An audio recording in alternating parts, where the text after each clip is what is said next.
In terms of incomings, let's talk about Cody Gakpo because SZY is saying that Tottenham target Cody Gakpo is a Roberto De Zerbi choice, and the Footy Insider says that Liverpool could allow Gakpo to join Tottenham if they strengthen their attacking options before the window closes. Liverpool are pursuing Bradley Barcola and Ibrahim Mbaye, with both rivals potentially clearing Gakpo's exit. Tottenham may need to offer at least 70 million, while Liverpool currently have no plans to sell without replacements arriving. There could be a few developments in the works, with Ferran Torres potentially going to PSG, which might allow Bradley Barcola to go to Liverpool. We know that with PSG and Bradley Barcola, they're in club-to-club talks right now.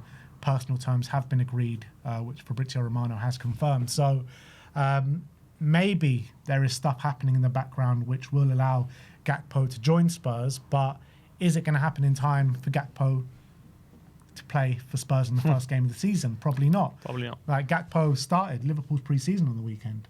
And according to some reports I read, he had a good game. And some suggestion, Gakpo's a very Iraola kind of player, and he really likes him. So whether Iraola wants to keep him or is happy to let him go as well. Your new manager, new set of eyes on him. Everyone starts at zero. So it could be the case where Iraola wants him to stay, even if they sign one more.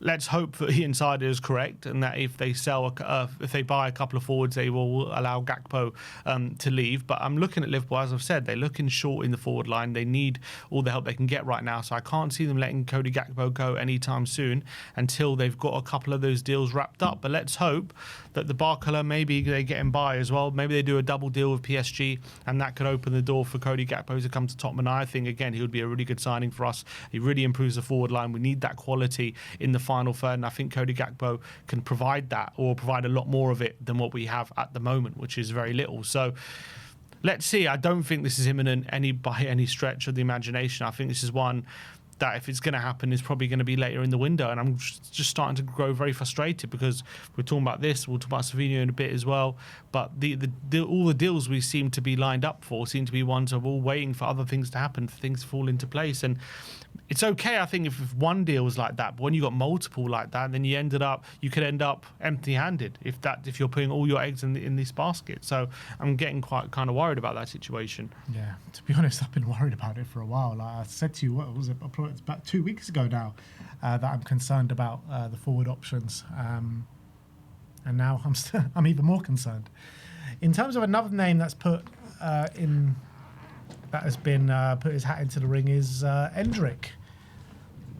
SZY is saying that Endrick is obviously admired at Spurs, but it would take some convincing. And a Villa ITK has said that Endrick has Villa, Spurs and Roma all after him, and will know more about his future soon. There has been other reports that says that Endrick does want to join a club that are in the Champions League, which obviously rule us out. And also there has been reports saying that Real Madrid only want a straight loan with no option to buy, and I don't think Spurs will go for that either. So yeah, it's not looking likely. Yeah, I like the thought of Endrick. I've been growing on him, to be honest. I think he had a pretty decent spell at Lyon. Clearly a very, very talented forward player, full of quality, really good left foot, good finishing.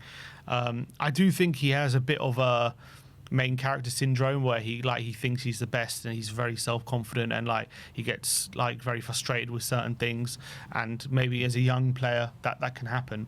But I do like him, and I would love to bring that kind of quality to Tottenham. But yeah, getting him on a straight loan doesn't really interest me. I think if we're getting forward players, obviously if late in the window we haven't made any moves and he's available and that's the only thing, then fair, I'll do it. But I think right now, when there's potentially other options on the table, I don't think doing a straight loan makes a lot of sense to me. We should be looking to build our attack for the future, to have players who want to be at this club for the long term, who are really buying into this club, which De Zerbi can demand 100% for. We've seen last season, not with Paulinho, but definitely Moani. We got him on loan. He just didn't seem interested. He didn't seem he wants to be here, and I don't want that to be the same case with someone like Endrick. But I do think if we were to get him and you put an option in there, or even we buy him outright, you got a very good player in there, and one who could be here for a long time. So I wouldn't be interested in getting him in here, but only if there's a view to getting him permanently. Yeah, look, if he's gonna stay strong on the Champions League thing, and Real Madrid won't budge on the option thing. I just don't think this is a starter. Yeah, you're probably right. If it comes down to the last couple of days and we still haven't got someone and he hasn't gone anywhere, then it becomes an option. But as of now... But even that, like, him saying he has to join a team in the Champions League, like, no disrespect, but, like, why? Like, who does he think he is right now? Like, I understand he's a very talented player, but he has to be playing Champions League because what? He's Endrick. Or do you think there's going to be more game time? Is that what he's thinking? Look, the guy absolutely smashed it out in Brazilian football, obviously. He got a massive move to Real Madrid off the back of that. He's gone straight from Brazilian football to the pinnacle of Real Madrid, the biggest club. So obviously his head is going to be maybe too big to fit. That's a problem, times. Look, he did go on loan last year to Lyon, and he did all right there. Maybe he's thought, I've gone on loan to Lyon. I've done pretty well there. Now it's time to test myself in the Champions League. But, You're 20 years of age. You should go looking at the best project. You shouldn't be saying, I have to be playing Champions League. You're 20, mate. And you still need to prove yourself. You're not even proven anything yet. Yeah, but I don't think he's looking at projects because he's only going there for one season. He's looking at somewhere where he can play Champions League football in consistent minutes in a good league. I don't think he's looking at a project 2 years down the line or 3 years down the line where he fits in. Then even more so, he shouldn't be bothered about playing in the Champions League because he's only there for 1 year. It's not like you're joining a club for the long term.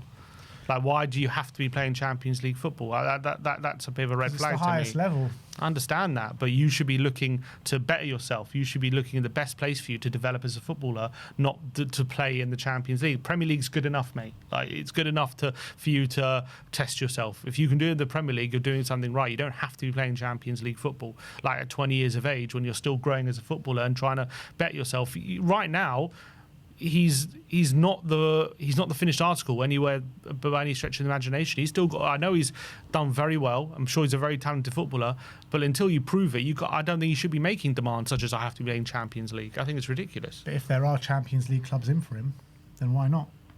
No, that's a different kettle of fish. I'm saying if he's and there are because Aston Villa are in for him. Okay, but I'm just saying if he's put this blanket. Okay, but maybe we're better fit for him because we got deserved. We maybe play better football. I'm not saying.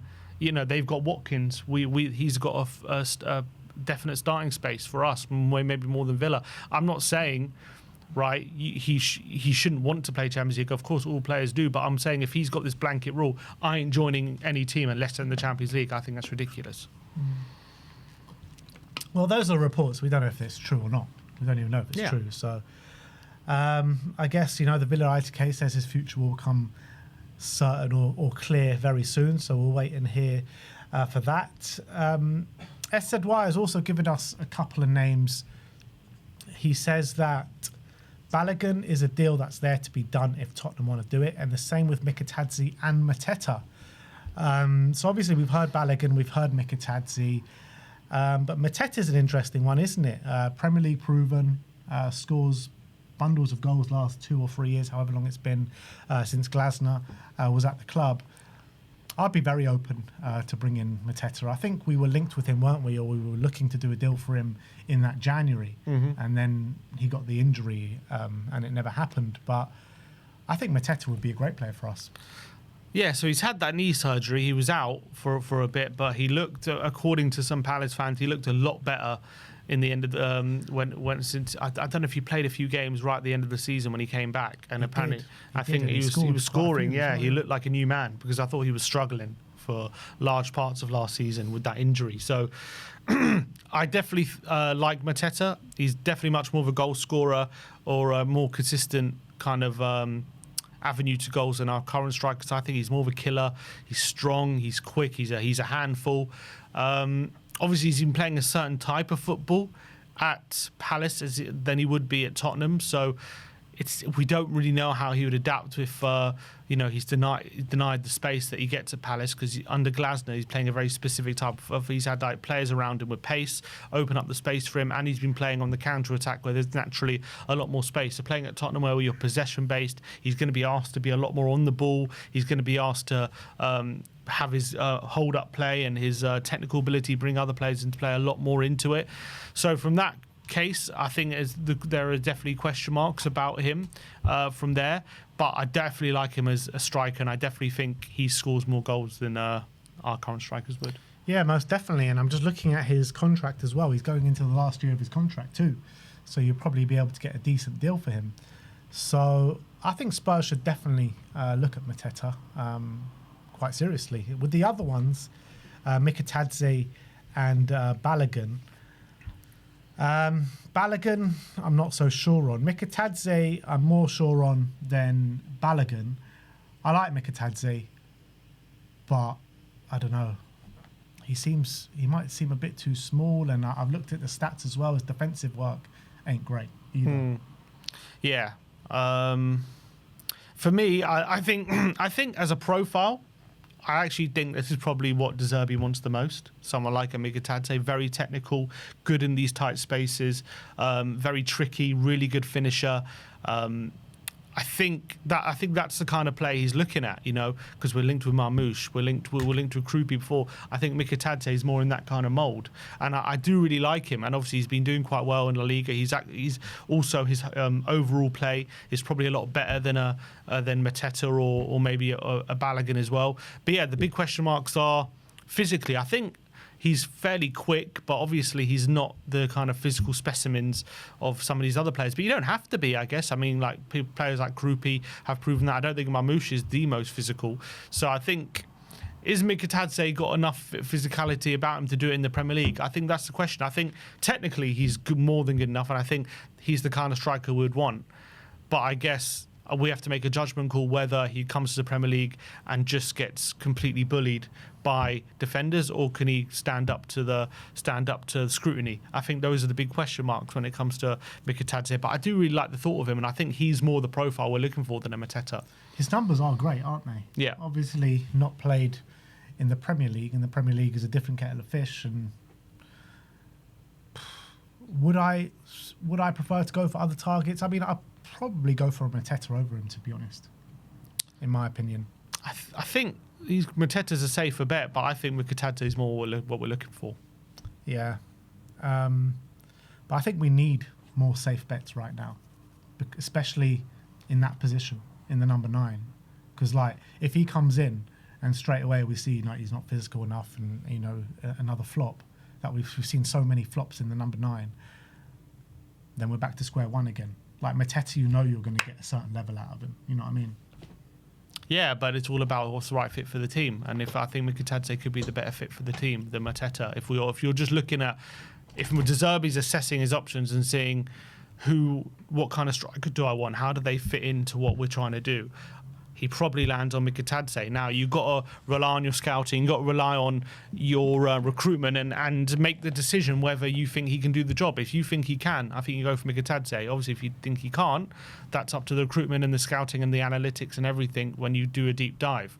But I think, for me, yeah, it's hard to say just as a casual fan. Well, we're not casuals, but just as a fan who just watches a lot of football, but hasn't really done a deep dive into knowing these kind of things, how we can assess if he's going to be adjusting to the Premier League. It's hard to say. But if the recruitment team are looking at the situation, they decide Mikatadze probably could do a job in the Premier League, you go with him, in my opinion. Daily Savinho time. I get stressed every time I see anniversary. Savinho. Happy anniversary to the Savinho talk. A Man City ITK is saying that Savinho was told he could have the move and all the terms are agreed. City aren't playing games and just genuinely just trying to source that replacement. So get that replacement in already then. He's been fantastic in pre-season, by the way. That's what I'm worried about. He has been fantastic. If you're Man City, I understand Savinho has made his stance clear. He wants to go. He wants to get regular first-team football. We're interested. He wants to come play for us. But now Man City are in a situation, they need to go sign a replacement. They need to spend a lot of money to replace him with someone who they think is as good or better than him. They need to convince whoever they are, whoever is coming in, to basically take Savinho's minutes, and Savinho's already unhappy with his minutes. And they're now playing him in pre-season. He's having some really good games. Obviously, there's a new manager at the helm. It's someone new to impress. It's someone new to try and convince that you're good enough to be getting more minutes. Now, if Maresca sits down with him and says, I know you're trying to leave, I know you want to go, but I really believe in you, I trust in you, you're going to get more game time under me, you're proving to be in pre-season what a good player you are. I mean, that could easily change, can it not? I understand he's been frustrated over the last 2 seasons with his game time, but a new manager, everyone resets. Could Maresca convince him with a conversation? Now, from Maresca's point of view, would he want to have that conversation considering how he's playing in pre-season? Savinho looks like he's trying to prove something. He's trying to prove himself to the new manager. He's trying to show, I am a good player. I do have something to prove. So the more he plays in pre-season, impresses, and the more this rumbles on, the less likely I think it's going to happen. I'm getting really worried about this deal, to be honest. I'm getting really worried because it's rumbling on. There's been no movement. He's balling out in pre-season. All the pre-season reports I'm reading about Savinho about how impressive he's been one of the shining lights for Man City. If you're Maresca, it's like, why bother looking for someone? We got someone right here who I know has expressed he wants to leave, but you're a new manager at the helm. He's starting from scratch. You can convince him that he's going to be given every opportunity. And maybe he doesn't go for it because he says, look, I've given 2 years, I don't want to stay here any longer. And maybe he's adamant. But maybe he does change his mind and softens his approach, and that's very possible. Look, it is possible, but when you look at the options that Man City have, it's clear to see that he's going to get a lot more minutes at Spurs than he will at Man City. They've got Savinho and Doku, first and foremost, on the wings. I think his mind's made up. He's handed in a transfer request. It all depends. I think if Man City can get someone in, they will bring someone in, and this deal will get done.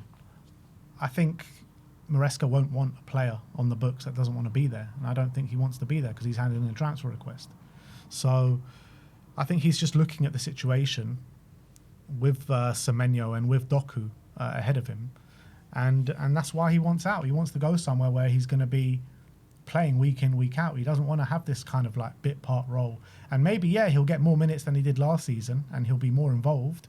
But is that kind of as involved as he wants to be? I think he wants to be a starter, not just someone that they look to when they want to rest a player or bring an option off the bench or something like that. Like, I think Doku and Semenyo, even now after a good pre-season, are still ahead of him. I don't disagree with anything you're saying. I think I'm not saying he doesn't want to leave right now. I completely agree. I'm just saying from Man City's point of view, like, the urgency for them to find a replacement is getting less and less the more Savinho balls out and the more he plays well. And do they back themselves to change his mind more than having to find a need for a replacement? That's the worry. And I'm saying the more this drags on, the more he's like playing well and trying to prove himself to the new manager. The longer that goes into the window, the less likely Man City are incentivized to go to do all they can to find a replacement just because Savinho is saying right now he's unhappy, where maybe Maresca can have a few conversations, trying to bring him back on side, trying to convince him he's getting more minutes. Then all of a sudden, Savinho's mind's change, and that problem goes away for Man City, and they don't need to find a replacement. And the longer this drags on, the incentive for Man City to go find a replacement is getting less and less, and that's what I'm worried about. Look, it all depends on if they can sway his mind. There's no suggestion that they can. The latest is that he's handed in a transfer request, so there's no reason to believe that his mind has been swayed. I understand that. I'm not saying it has been. I'm not saying this has been defeated. I'm just saying what could possibly happen, and I'm very worried about that situation. And I think it's very possible that could happen. I've seen it in football a million times. Footballers can change their mind. One conversation, you hear a bomber, Savinho set to stay now. It happens. Things football happen, change in football. Things change in football very, very quickly with one or two conversations. And I'm just saying the longer this drags on, the more he's balling out for City, the less incentive City have to do all they can to find a replacement for him. And that's what I'm worried about. Do you think this deal gets done? I'm starting to get worried. I don't know. I really don't know. I think it's in the balance. I think it's more likely still that it does. But right now, we're not really seeing. I mean, at the moment, apparently Neto could be going to Arsenal. That could be Arsenal. When did that come out? Today. Simon Phillips reporting that Arsenal have made contacts for Neto. I don't know whether that's to rush City along or what, but apparently that's now potentially in the works. So I don't know where are these serious links. And also, are they seriously going to get a winger as good as Savinho to replace him and convince this new winger that they're going to be getting more minutes than Savinho and convince him they're going to be more of a part. Because if Savinho is unhappy, are they going to get a better player than him to take his minutes? Or are they going to convince this new player that he's going to be more involved than Savinho was? And in that case, they could just convince Savinho he's going to get more minutes. So that's what I'm worried about. Yeah, look, I think it's different because Savinho's been there and he's done it, and he's like kind of been on the periphery for 2 years. Like a new signing will have a different kind of outlook on it than Savinho. So I think it's a bit different trying to convince a new player to come than convincing Savinho to stay. But the reality is this deal was dragged on for a long time and nothing's happened. He's still playing significant minutes, A year. And he's still playing significant minutes for Man City in friendlies. I understand Doku hasn't returned, and so there is time for him, but he's playing very well, and he is at the moment convincing the manager he could play more of a role. And right now, there's no movement with Man City about signing someone. So right now, it's looking less and less likely as each day passes. Yeah. Look, I still think it's going to happen. I'm still fairly confident. If it doesn't happen, then We've wasted so much time. It's a disaster if it doesn't happen because, like you said, we've just wasted so much time on this rubbish. Like if he's going to stay, we need to come to a conclusion very soon because we can't be waiting until the last week of the window to get this over the line. This is my frustration when it comes to this deal and the Gakpo deal. I like the idea of both of them, and I want both of them to happen. I think both would be very good signings.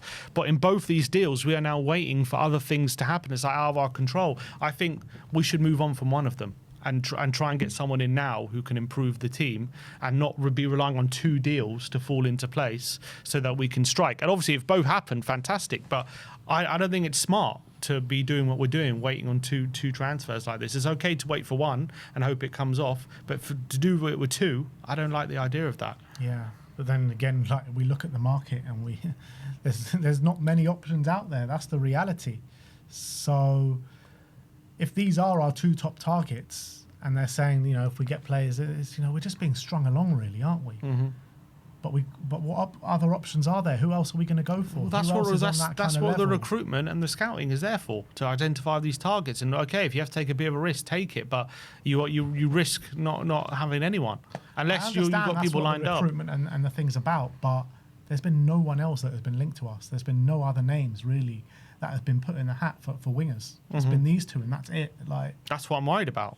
Yeah, we're putting all our eggs in these baskets, and we could end up leaving ourselves very short. Yeah, they must be convinced that these deals are going to happen. They must be. I hope they do, and I'm really want them to happen. I'm big advocate for both these players, and I think they really improve our attack. But I just don't think it's smart how we're approaching this.